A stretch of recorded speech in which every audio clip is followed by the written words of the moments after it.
Assalamualaikum warahmatullahi taala wabarakatuh. Saya Nur Azizah binti Mustafa.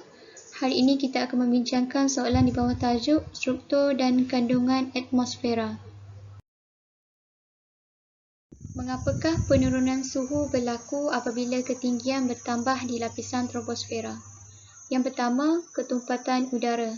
Ketumpatan udara semakin berkurang apabila ketinggian bertambah. Hal ini disebabkan oleh pengaliran haba dari permukaan bumi yang memanaskan udara menyebabkan kandungan wap air, debu, karbon dioksida semakin berkurang. Semakin tinggi lapisan, semakin kurang menyerap haba matahari. Kesannya, suhu menjadi rendah. Yang kedua, pengaruh bahangan bumi. Udara yang berhampiran dengan permukaan bumi akan lebih cepat panas kerana bahangan bumi memanaskan udara melalui proses pengaliran haba. Oleh itu, pemanasan udara berlaku dari bawah ke atas. Kesannya, semakin tinggi lapisan ini, semakin berkurang suhu udara. Yang ketiga, pengaruh bahan pencemar dan wap air. Udara di bahagian bawah lebih berupaya menyerap banyak haba berbanding dengan lapisan udara atasnya. Keupayaan udara untuk menyerap haba dipengaruhi oleh bahan pencemar dan wap air yang bertindak sebagai penyerap. Kesannya, bahagian atas lapisan yang kurang bahan penyerap akan menjadi lebih sejuk. Soalan seterusnya, huraikan faktor-faktor yang menyebabkan berlaku perbezaan suhu di atas permukaan bumi.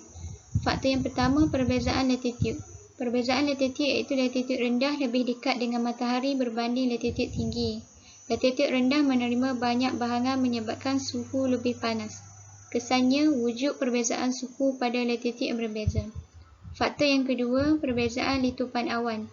Kawasan awan nipis seperti di gurun adalah lebih panas kerana bahangan matahari banyak diserap ke permukaan bumi secara terus menyebabkan suhu menjadi lebih cepat panas berbanding kawasan awan tebal yang bertindak menyerap bahangan menyebabkan suhu kawasan ini lebih sejuk. Faktor yang ketiga, pengaruh tumbuhan. Kawasan yang banyak ditupan tumbuhan mempunyai suhu yang lebih rendah kerana bahangan matahari banyak diserap oleh tumbuhan untuk proses fotosintesis berbanding di kawasan kurang tumbuhan seperti di bandar. Di bandar, haba mengalami proses pembalikan kerana struktur bangunan yang tinggi. Kesannya, suhu menjadi lebih panas di kawasan kurang tumbuhan. Faktor yang keempat, pengaruh sifat kebenuaan dan kelautan. Kawasan yang terletak di pedalaman benua suhunya lebih tinggi berbanding dengan kawasan yang dikelilingi laut. Hal ini kerana kawasan pedalaman jauh daripada sumber air dan peratus kelembapan udaranya amat rendah. Misalnya di kawasan gurun panas seperti gurun Turkistan.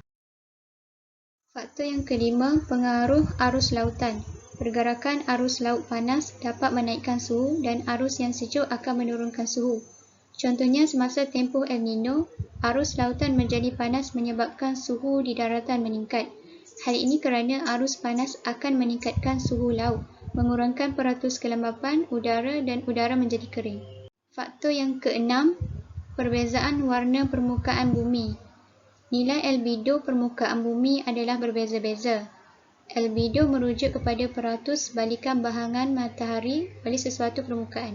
Kawasan gelap seperti permukaan bertar lebih cepat panas kerana ia menyerap haba lebih banyak berbanding permukaan cerah. Kesannya, wujud perbezaan suhu di permukaan bumi.